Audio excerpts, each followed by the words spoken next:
Wow, what a day we've had so far. And I'm just still taking in the beautiful art creation from Jessica and all the comments flowing in. My name is Erica Licht. I use she, her, hers. I'm the research projects director here at IARA. You might have seen me earlier briefly, and I am delighted to be transitioning us into our midday keynote today, day one of Truth and Transformation. Please keep following along and come on back from lunch, engage online, on social media, and definitely pop any questions as they arise into the Q&A feature. We're so happy you're here. It's just been an incredible day of conversations. As I transition us into this keynote, which I am truly excited about, I want to bring in some of the words of Adrienne Maree Brown, who just for me reminds us so much of the connections of the natural worlds and often what we've missed in the beautiful ways that nature emulates important practices that we can and should be using in our organizing and in our movements and in our organizations. And one in particular is about mycelium. And Adrienne Maree Brown writes, all of us who are working to build an equitable, just, abundant, and resilient future here on Earth have much to learn from mycelia, the fungal network that binds the soil beneath our feet and works as a communication mechanism between trees, among other things. And Brown writes, what impresses me most about mycelia is that the majority of its existence and work is done underground, and yet it tangibly contributes to the resilience and well-being of itself and its entire ecosystem. Mm-hmm. Christine Cordero, our keynote speaker, is truly building those underground and above ground networks and organizing throughout communities in the Bay Area, California, nationally and internationally. Raised by a Filipino immigrant family in the working class town of Pittsburgh, California, Christine acts from the deep belief that we are stronger together and can go farther together than we ever could alone, like those mycelia we were hearing about. She's co-director of Asian Pacific Environmental Network, or APEN, organizing with immigrants and refugees for a healthy environment and thriving economy for all communities. For over 20 years, Christine has strategized, organized, and built coalitions across environmental health, justice, workers' rights, economic, and racial justice issues. I first learned about her incredible work years back when she was executive director at the Center for Story-Based Strategy. And we've heard so much today about the power of stories. We've heard about it. I think Christine's going to dive even deeper, into those stories, which I am and our team are truly excited about. Through that work with Center for Story-Based Strategy, she's trained over 2,000 people, over 200 groups, reinvigorating these narrative strategies. She's an ordained priest of, and I hope I'm pronouncing this correctly, please correct me if not, Chosen or Chosenji line of Rinzai Zen, and trains in Oakland, California. And in Hawaii. She holds a Bachelor of Arts in Linguistics from Stanford with the focus on language and power. APEN is the organization that she is co-director of, and I just want to highlight that, we're going to hear from a co-director, just exploring this co-directorship model, which is, I'm truly excited to learn more from. At the heart of APEN's work is bringing together Asian immigrants and refugees in Oakland and Richmond to advance solutions to the issues that matter most to them. We heard about, in the art making, keeping the pulse on community. And at APEN, using their language, we believe that everyone can develop their leadership, and people come to this work as both teachers and learners. We're working with multiple generations of Asian Americans in multiple dialects and languages. APEN plays a critical role in developing the leadership of, in their words, our communities. I'm thrilled to bring Christine onto our virtual stage today and to hear her words, which will be followed by a Q&A. So keep those questions coming. Christine, it's such a pleasure to have you. Thank you so much for your time and joining us, and welcome. Thank you. Thank you, Erica and Ira, for inviting me for this lunchtime talk. I wish I could see all of you and be eating lunch with everybody here, but I'll do my best to stay engaging and make this we will be definitely going from it sounds like a little bit of a different perspective than where we've been going the rest of the day, but definitely connected. So usually when people think about climate, it's like up in the atmosphere. It's like carbon emissions somewhere out there. And usually climate is this very large thing. And I love that Erica quoted Adrienne, a dear colleague, and talked about the mycelial network and on the ground. We will often talk about we are the front lines, or we are on the ground of the climate issue that a lot of people see as something very scientific or might involve very charismatic megafauna like polar bears and lots of signs that people don't understand. But I'm hoping today that we could bring it actually down to the ground. So I would like to start with APEN, Asian Pacific Environmental Network. We're a 30-year-old environmental justice organization. And I want to introduce you to our community a little bit, or one of them. We're actually in Richmond, California, in Oakland, Chinatown, also in California. And we recently just started building with communities in the South Bay of Los Angeles, which has very similar issues to what I'm about to describe. So imagine Richmond, California. I doubt many of you have been there, but if you have, amazing. Richmond, California is maybe about 30-40 minutes from San Francisco, which a lot of people know about. And Richmond, California is a town that's about a little over like 115 years old. And in fact, the Chevron refinery, which used to be under a different name, has been around even longer than the city has been incorporated. It's about a little over 100,000 population of people.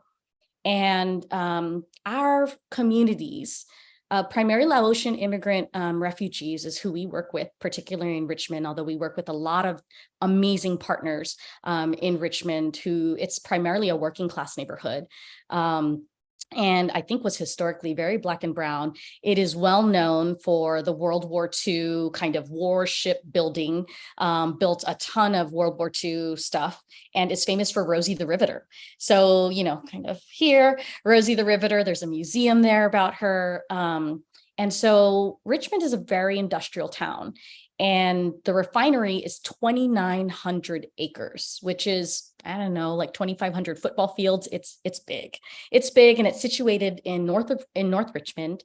And just outside of that are some housing there where some of our Laotian immigrant refugee population lives. And a lot of our Laotian immigrant refugees came from actually the Vietnam War impact in their region and the war spreading and looking for safety and opportunity here in the United States. And a lot of them then were relocated to Richmond and excited about the possibilities here, but they had no idea that right next door would be this giant refinery.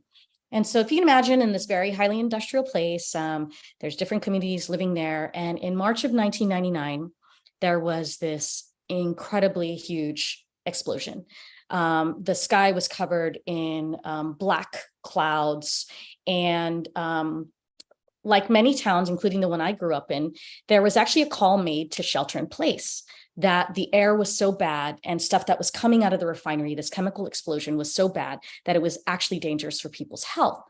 Now, if you can imagine, several of our members actually recount this as kids and talk about how they didn't actually know what it was. So what you do when you see something like that is you walk outside and you're like, what is that? And several folks were out in their backyards playing. They had their relatives. They also garden in the yards there, and watching this big cloud happen. And that chemical explosion actually led to a lot of people being hospitalized. And unfortunately, this is not a singular thing. This has happened. People can recount 1989, 1994, 1999. I believe the most recent explosion was 2012. And so when this came up, we were like, great. And so the call was put out. Now that call was put out in English.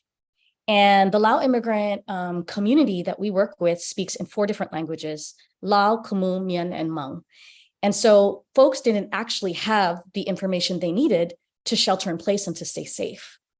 And so from that, we were working with folks on all different kinds of things at this point, toxics in their fish.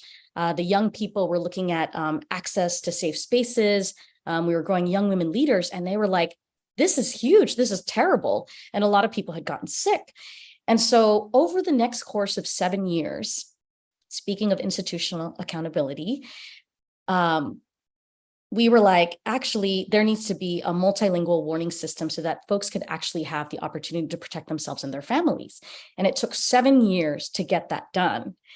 And it was amazing because these 4 languages, right, served about, I don't know, the AAPI communities in Richmond maybe make 14% of the population, but getting the multilingual warning system then got it in all the languages, which served the even broader population and kept more people safe in Richmond and allowed people to stay in.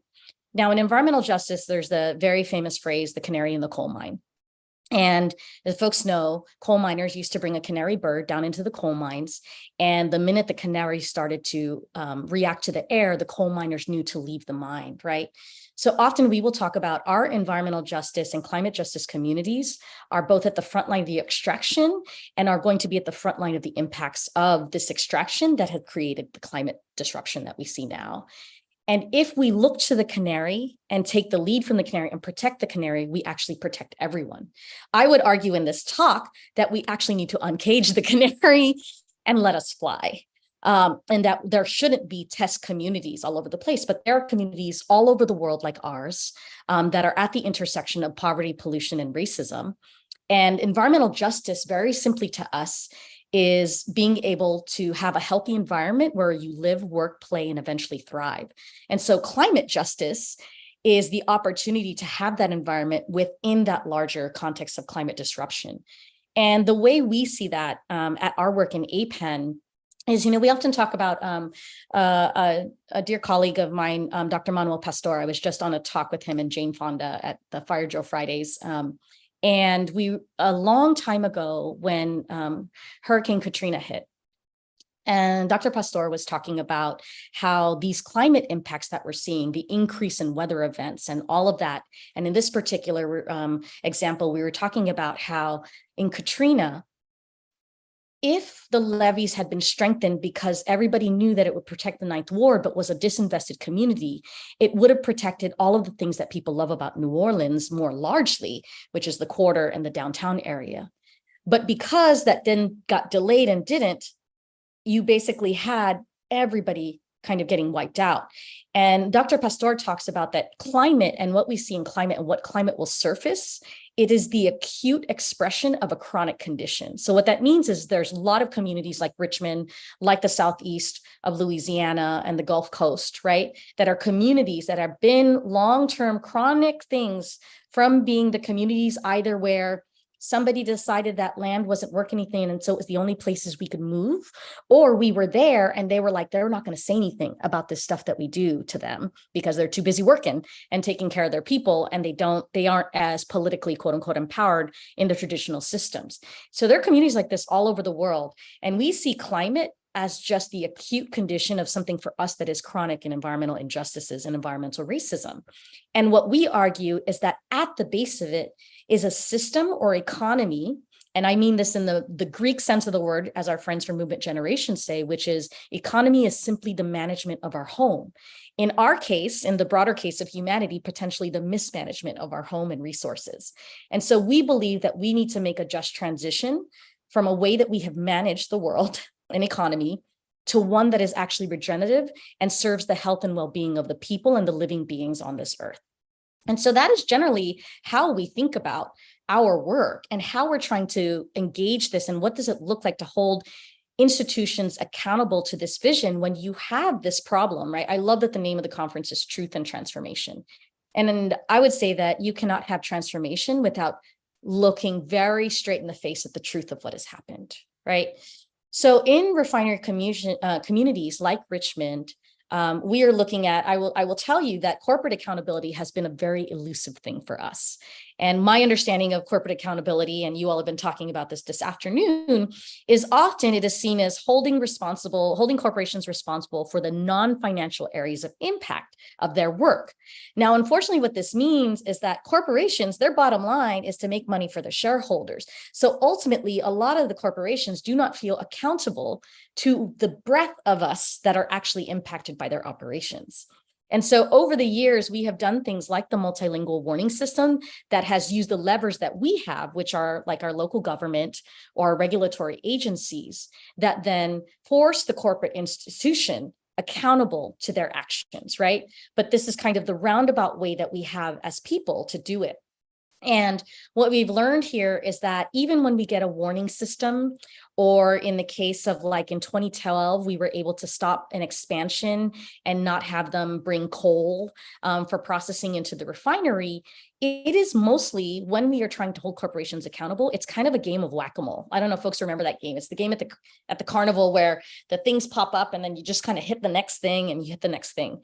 And that is often how it feels. So we will have ongoing toxic pollution that comes through the refineries that is kind of a regular thing for communities like Richmond.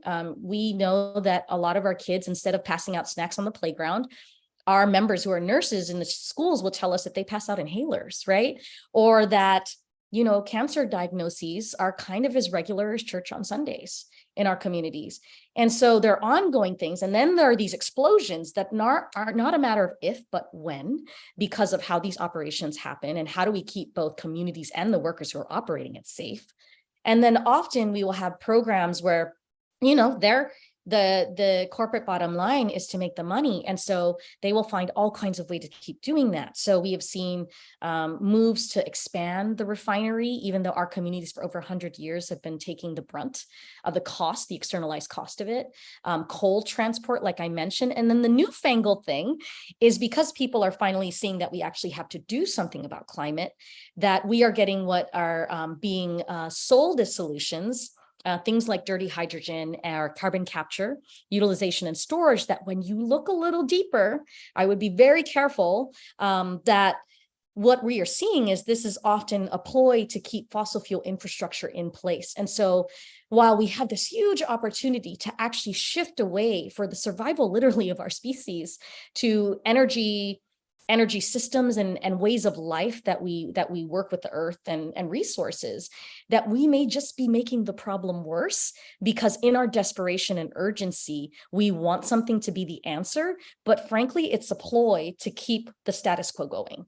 And so what I've learned here on the fossil fuel phase out and how you stop kind of the system that we're trying to shift from is that institutional accountability is not going to happen naturally. So by its very definition, industry and corporations are meant to make money. So if we want to hold them accountable, it requires so many external levers, including like government, regulatory agencies, and frankly, lots of people saying, hey, spotlighting, hey, this is happening and this shouldn't be happening.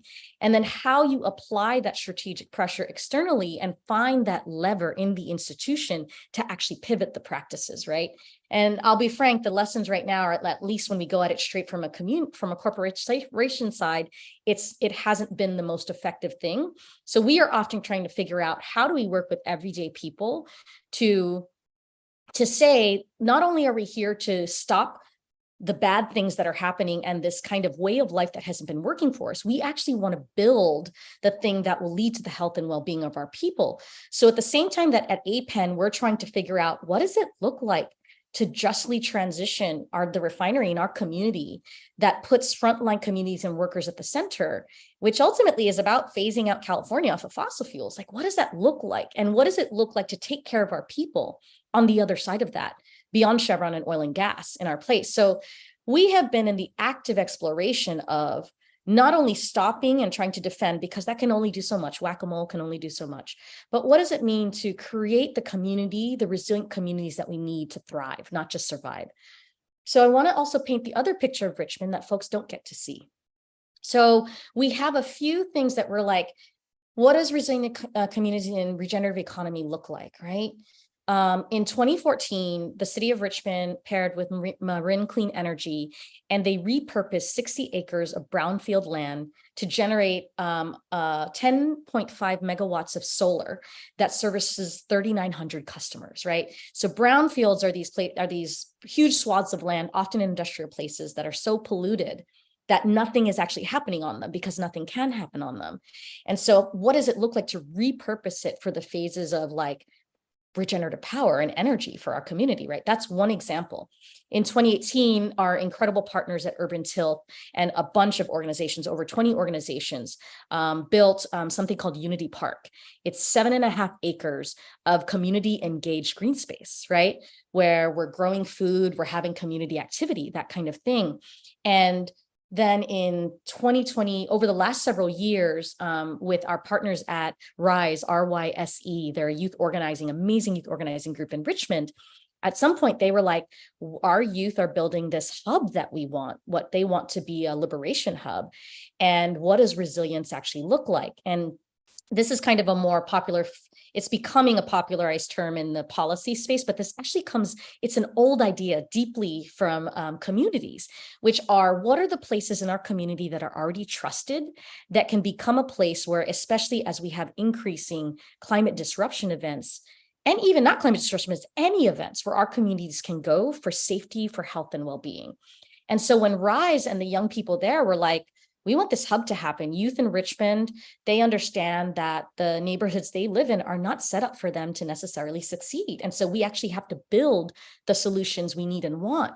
And so our youth at APEN paired with the youth at RISE, and they did a bunch of research, they talked to their families, and they literally co-designed what we now are calling the RISE Youth Liberation and Resilience Hub. And this is a beautiful building. You can look it up. It's called the RISE Commons.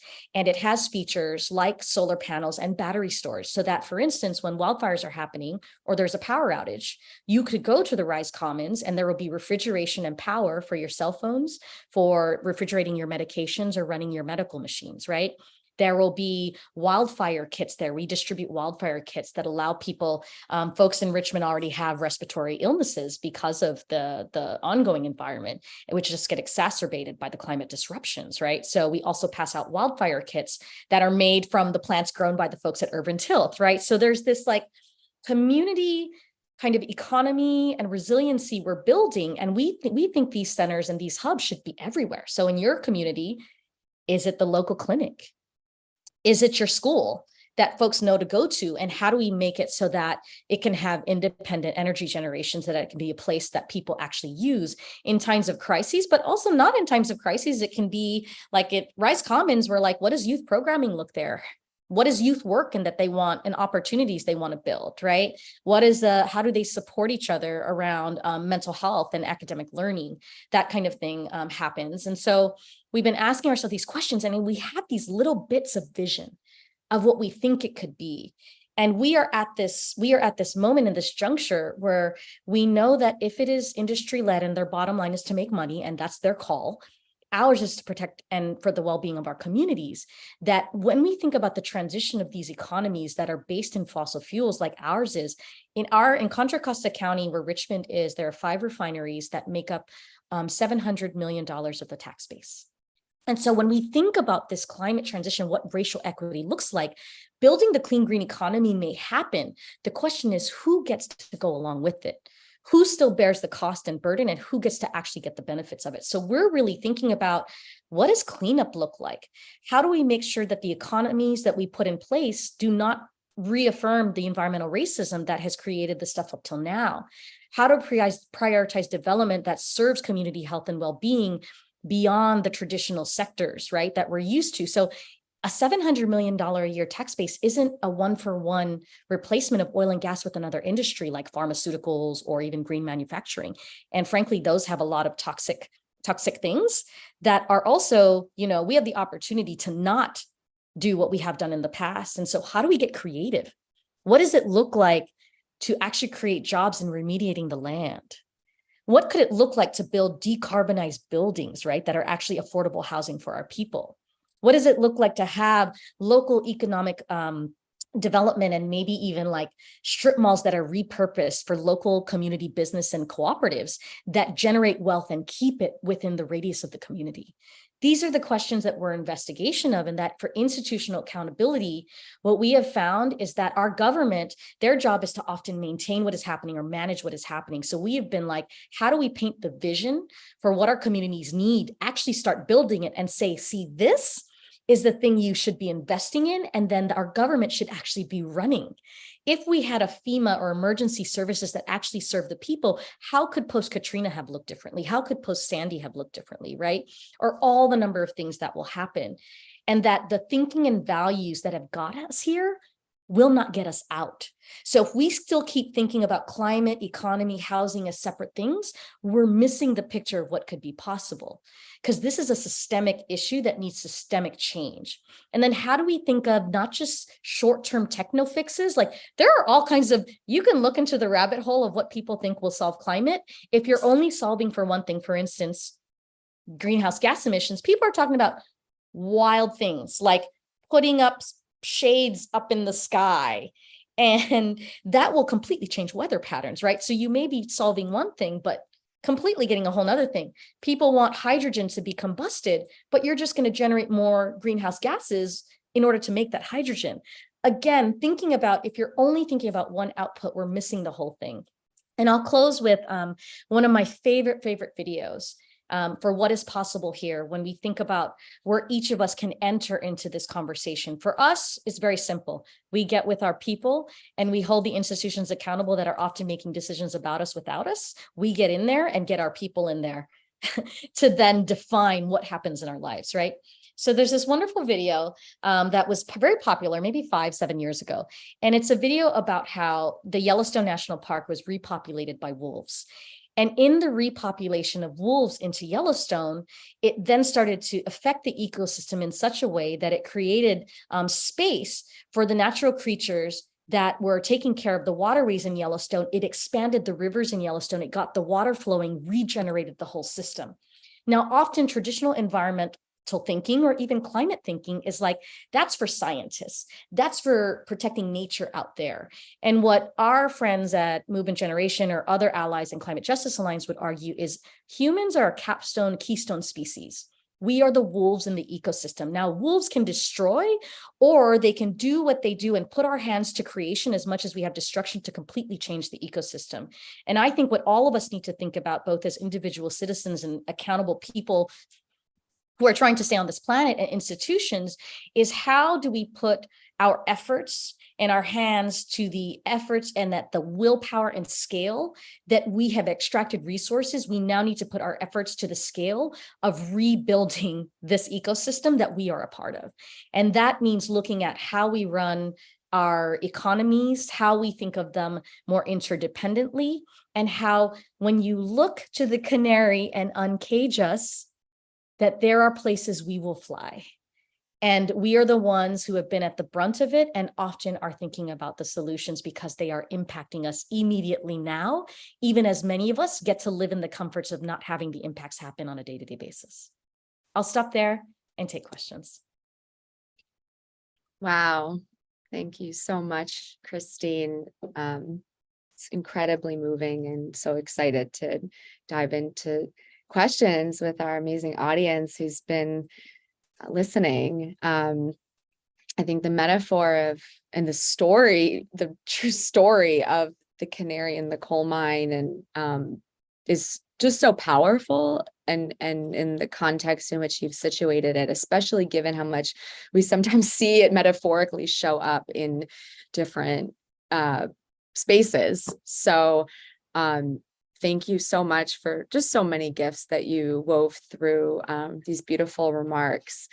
I'm going to start with a question I've been thinking about, and then again, encouraging everyone who's listening. We have a large community out there to please, share your questions and, and or reactions that maybe there's a question circling about in the Q&A feature here on Zoom.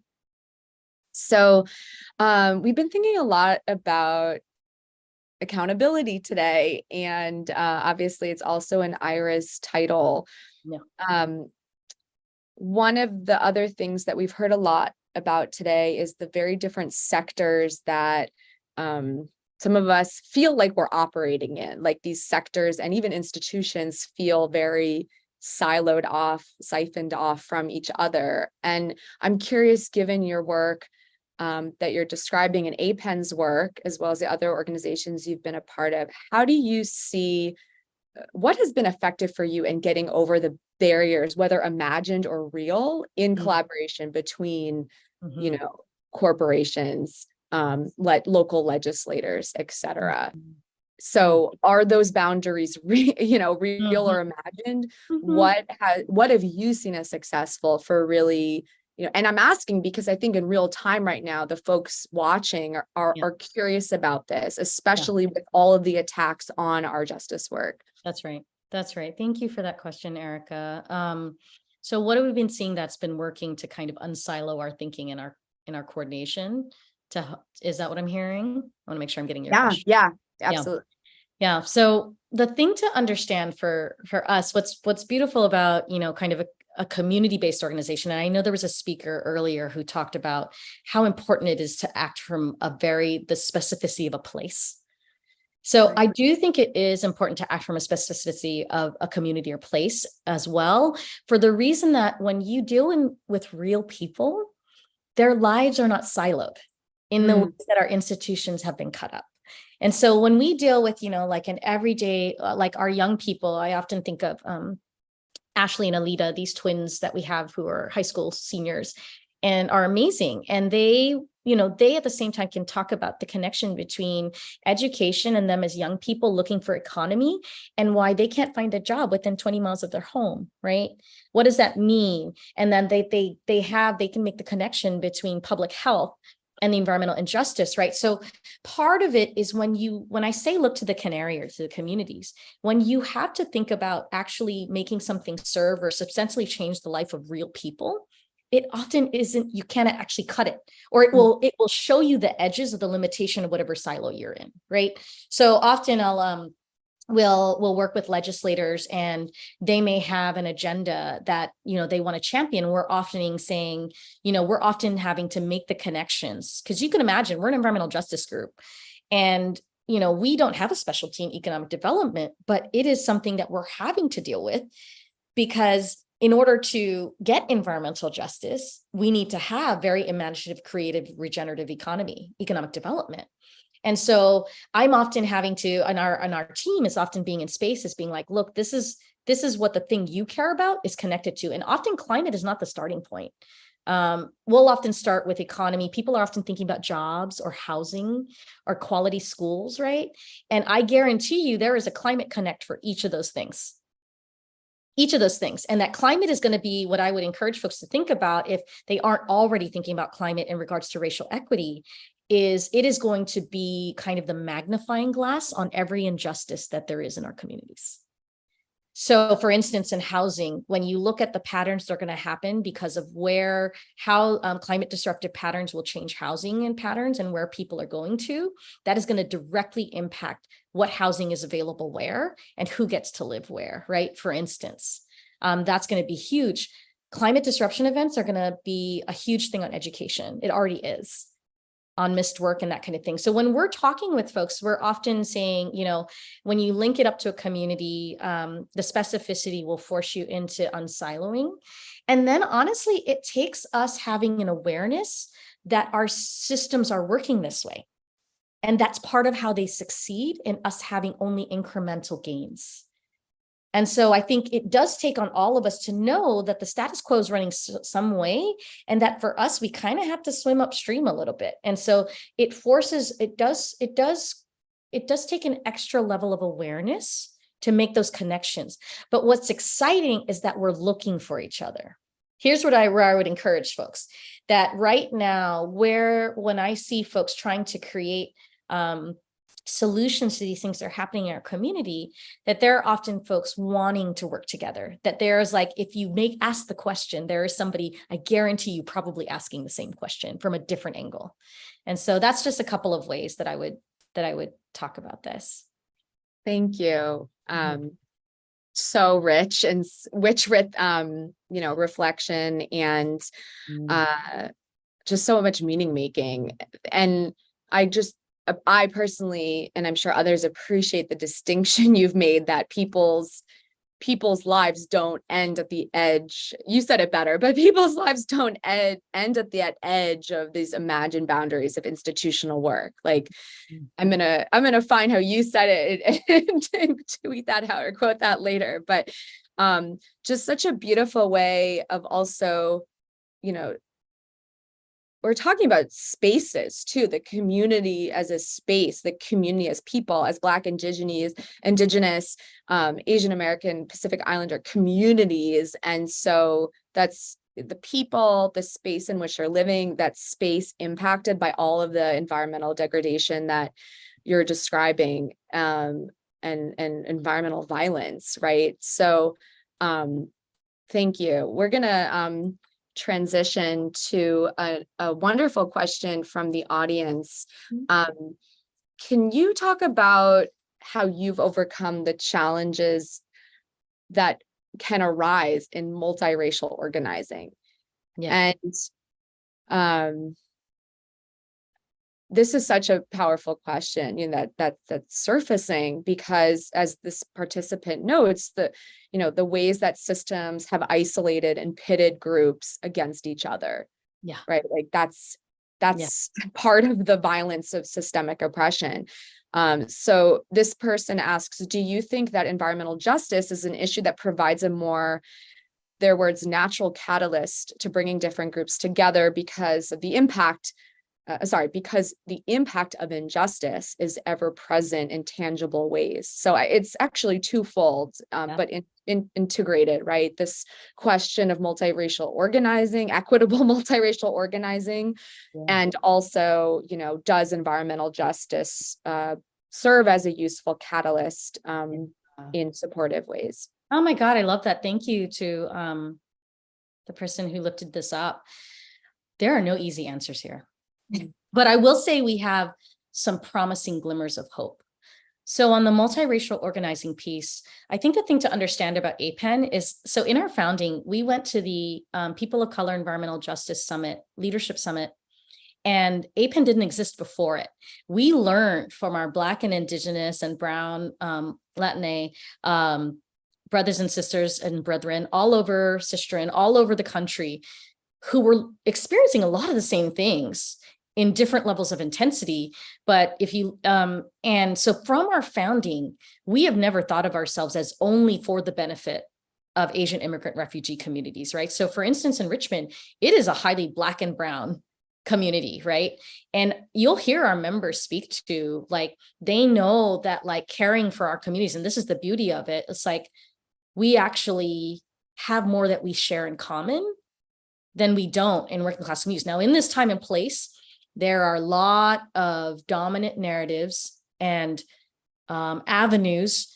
In particular, I think the way social media interacts, and because of the pandemic, that isolation has bred even more fear. So you can imagine one of the things that we saw during the pandemic was there was a rise in anti-Asian hate violence, right? And we both saw in there an opportunity to come together, but we also saw how much pain there was in our other Black and Brown communities, Indigenous communities around, that a lot of folks were seeing attention to the violence happening in all communities in the scarcity mode. Like, actually, you guys be quiet because Asians don't have it as worse. All the way to, we did this, and we still have it going. We have an ambassador program that we have in Chinatown, Oakland, where folks can sign up to walk elders around, because, you know, when, I don't know if people understand this about how the economy works, is like, economy, when there's this level of wealth inequality, breeds more violence because people are more desperate. You know, and so of course violence increases. What we try to do is inoculate our members, because as you can imagine, a lot of our members, when you live in proximity, that can be an excuse to, you know, really feed bad stereotypes that have gotten fed through all kinds of colonial and imperial thinking that's very anti-Black, right, and anti-Indigenous. And so some of what we've been trying to do is keep our members engaged with other folks in the community who are doing, like, community organizing in Black communities, Black and Brown communities, and doing exchanges and saying, actually, we are actually in this together, but we are very much being pitted against each other. right now.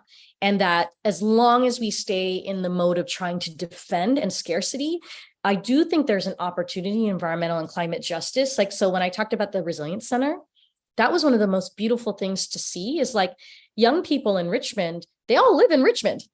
You know, they live there in different parts, but their understanding of when we understand that we're actually in the same boat, it helps create opportunities to flex a different muscle around interdependence and building something creative together versus isolating and feeding the fears that we are actually each other's problems, right? Versus that we are differently impacted in a system that is not working for most of us.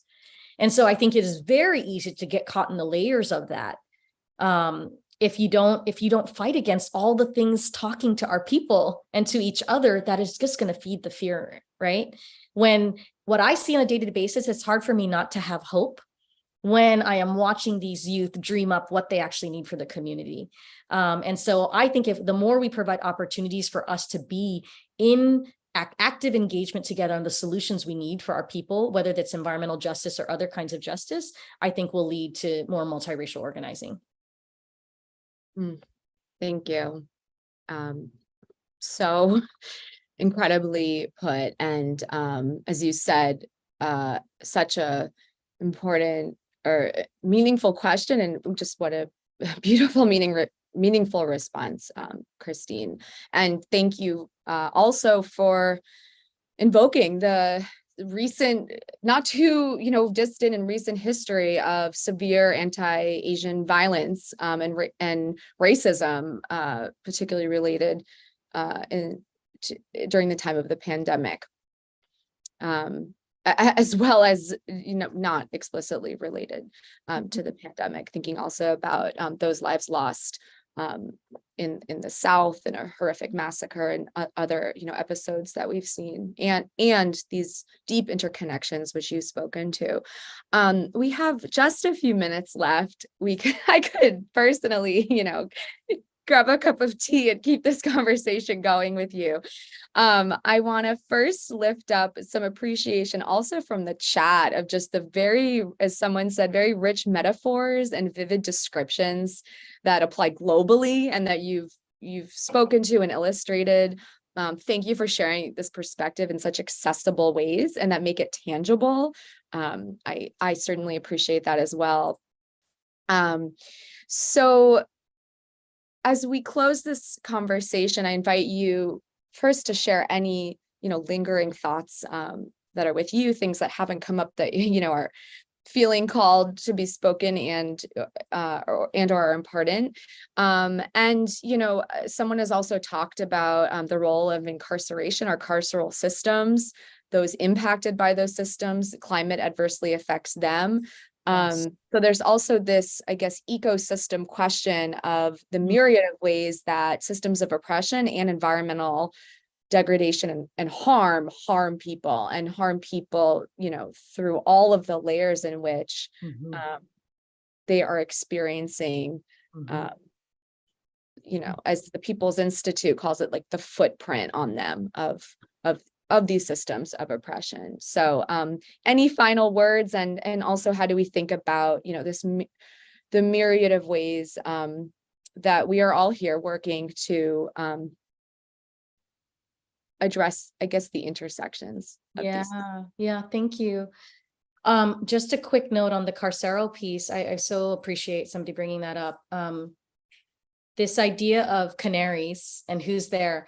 I remember learning that there are incarcerated folks who act as firefighters here in California, which is a wild intersection that I don't think wouldn't come up unless you kind of dug a little deeper, right? And what does it mean for everybody from where they are at to understand the kind of systemic nature of what is happening right now? Like, again, climate will be the magnifying glass, right? It will make worse the current inequities. And so us understanding the implications of that, I think, are really important. So my closing words would be we're in such a moment. We're in such a crossroads as a species. And I would encourage folks to, from wherever you're positioned, to understand, like I said, find who is leading at the edge of who's most impacted, whether that's the folks in the, who are incarcerated, or if you are in proximity, maybe as an academic institution, to an environmental justice community, which you can map now. They're actually known federally, and I believe states are adapting the same systems to find where these communities are. And what is coming out of those communities for what they need, for what they are both trying to stop the harm and harm reduction, and what they want to build, what they are dreaming about their worlds are. I feel like I would argue there are amazing groups like Climate Justice Alliance, who has like 90 different groups all over the countries and territories that are working towards what does it mean to make this transition. So I would say find the groups, do a little homework.